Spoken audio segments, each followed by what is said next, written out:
অনেক ভদ্রলোকে এত ভালো ভালো কমেন্ট করে না, মানে তাদের ভদ্রলোক না, সরি ভদ্র মহিলা, মানে লোকে বলে ছেলেরা খারাপ, ছেলেরা অনেক রকম গালাগালি করে, বাজে কথা বলে, নোংরা কথা বলে, সংসারে ডোমেস্টিক ভায়োলেন্স করে, অনেক অনেক অনেক রকম কথা বলে।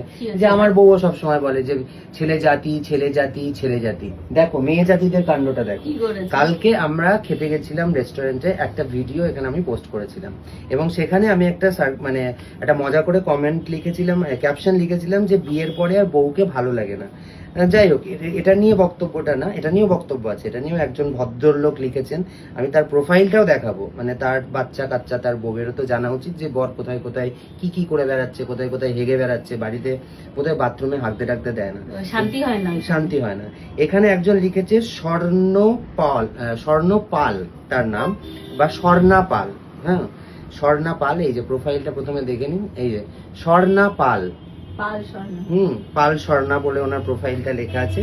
ওনার কমেন্ট হচ্ছে এই যে দেখে নিন, নিজের বাপ মায়ের খোঁজ নেই, শুধু শ্বশুর শাশুড়ির লেজ ধরে থাকে। এই যে দেখুন এখানে লিখেছে, বাপ মায়ের খোঁজ নেই, শুধু শ্বশুর শাশুড়ির লেজ ধরে থাকে। আমি তো তাও শ্বশুর শাশুড়ির লেজ ধরে মানে অন্তত নিজের প্রোফাইল পিকচারে নিজের ছবি রাখতে পারি, এগিয়ে যেতে পারি, পয়সা ইনকাম করতে পারি, ফ্ল্যাট কিনতে পারি, গাড়ি কিনতে পারি। আপনি করেছেনটা কি? নিজের প্রোফাইলে তো নিজের ছবিটুকু রাখার মতো সাহস বা কি বলবো, মানে যে আমার ছবি আমি প্রোফাইলে রাখতে পারি, মানে এতটাই হয়তো আপনি। দাঁড়াও আমি তোমাকে আটকাবো। ও কেন? কারণ তুমি যে কথাটা বললে, এবার লোকে ভাববে তোমার শ্বশুর তোমাকে ফ্ল্যাটটা করে দিয়েছে, শ্বশুর তোমাকে সব করে দিয়েছে। ও আচ্ছা, না সেটা না, আমি বলছি যে ওনার সেটা আবার ভেবে বসবে সবাই, এটা ভাবার কোনো বিষয় নেই ভাই।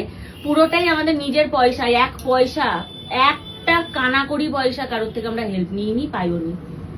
তো সেটা পরিষ্কার বলে দিচ্ছি, ফ্ল্যাটের ক্ষেত্রে এবং ব্যবসা সব ক্ষেত্রে, বিজনেস এবং ফ্ল্যাটের ক্ষেত্রে। আর গাড়ির কথা যদি বলতে হয়, হ্যাঁ গাড়ি আমাদেরকে শ্বশুরমশাই জামাই ষষ্ঠীতে গিফট করেছে, সেখানে আমি বলে দিচ্ছি কথা আছে সেখানে, না এটাও বলতে হবে, কারণ গাড়িটার দাম হচ্ছে 2,68,000 টাকা, আমার বাবা দিয়েছে 1.5 লাখ টাকা, বাকি 1.5 লাখ টাকার কাছাকাছি স্বর্ণ নিজে দিয়েছে। ঠিক আছে, তো মানে 50-50। যাই হোক, প্রশ্নটা ওনার সেটা ছিল না, প্রশ্নটা এটাই, তোমরা মানে অনেকেই ভাবছো যে শ্বশুরের টাকায় সব হচ্ছে, শ্বশুরের লেজ ধরে, শ্বশুর বাড়িতে স্বর্ণ বেশি, শ্বশুর বাড়ি করে, শ্বশুর সব করে দিচ্ছে বলে শ্বশুর বাড়ি করে। একদমই নয়, আমার বাবা মা এখান থেকে, আমরা যেখানে থাকি এখান থেকে আমার বাবা মা থাকে প্রায় 150 কিলোমিটার, আর ছোটবেলা থেকে ওর বাবা মায়ের থেকে অনেকটাই আলাদা। এবার ওর বাবা মাকে ও সবসময় পায় না, যার জন্য আমার বাবা মাকে ও একদমই নিজের বাবা মার মতন করেই ভালোবাসে, একদমই সবসময়। মানে আমার বাবা মার কি প্রবলেম হলো না হলো এবং ওর বাবা মার প্রবলেম কি হলো না হলো, ও দুজন বাবা মাকেই সমানভাবে ভালোবাসে এবং সমানভাবেই খোঁজ রাখি।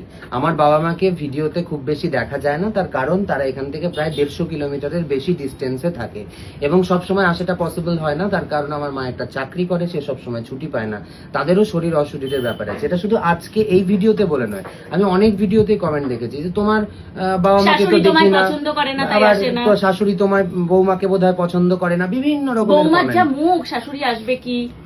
তো প্রত্যেকটা অকেশনের আগেই আমরা বাবা মাদেরকে জানাই, তাদেরকে আসার জন্য সব সময় আমরা বলি, এবং আসলে বাবা মারা আসলে কারা খুশি না হয়।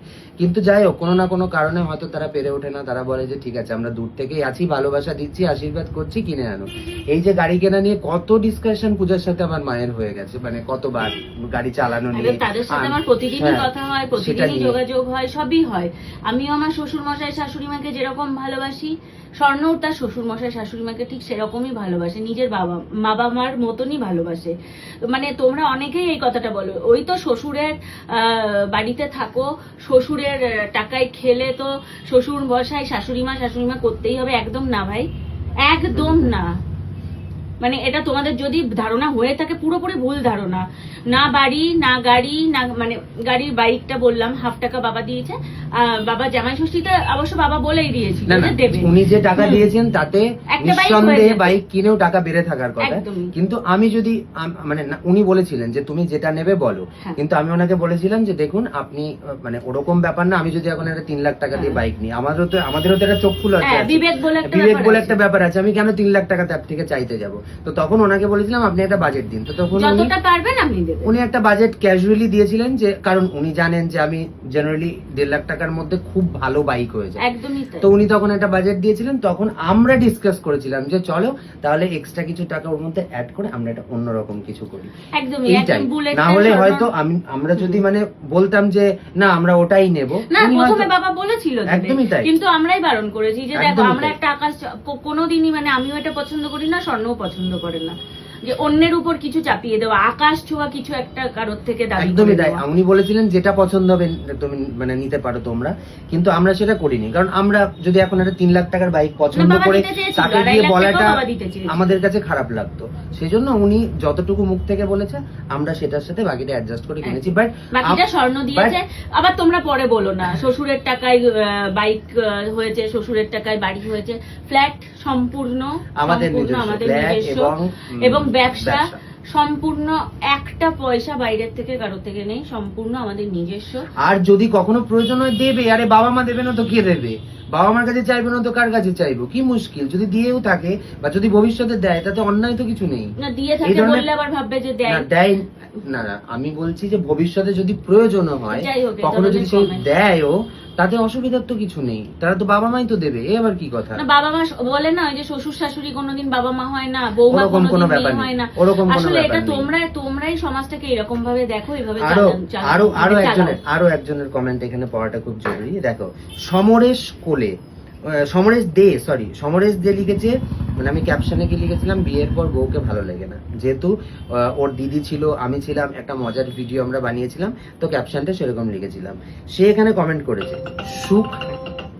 এখানে কমেন্ট করেছে সুখ তো বাচ্চার মায়ের কাছেই। আচ্ছা, তাহলে তুমি যে কত বাচ্চার মায়ের কাছে ঘুরে ঘুরে বেড়াচ্ছ সেটা একটু তোমার বউয়ের খোঁজ রাখা উচিত। আবার দেখুন প্রোফাইলটা দেখুন, মানে মানুষ কতটা মানে ডাবল স্ট্যান্ডার্ড হয়ে গেছে। প্রোফাইল পিকচারটা দেখুন, রাধা কৃষ্ণর ছবি দেওয়া রয়েছে, তারপরে লোকের কমেন্ট বক্স মানে সারাদিন হরি হরি আর রাত্রিবেলা হচ্ছে বলে না, গালাগালিটা আমি আর দিলাম না, সবই জানি আর কি, কিন্তু বলি না, কারণ হস্টেলে থেকে বড় হয়েছি তো সমস্ত জ্ঞান আমার আছে। কিন্তু ভদ্রতা বোধটাও আমাদের মধ্যে আছে, কিন্তু ভদ্রতা বোধটা আমাদের মধ্যে আছে। তো যাই হোক, এরকম শ্রীকৃষ্ণর ছবি মানে রাধা কৃষ্ণর ছবি প্রোফাইলে লাগিয়ে এই ধরনের মন্তব্য করা মানুষগুলোর প্রতি আমাদের সত্যিই খুব করুণা হয়। তো চলুন আজকে আপাতত এইটুকুই থাক, বাকিটা পরে হবে। একদম।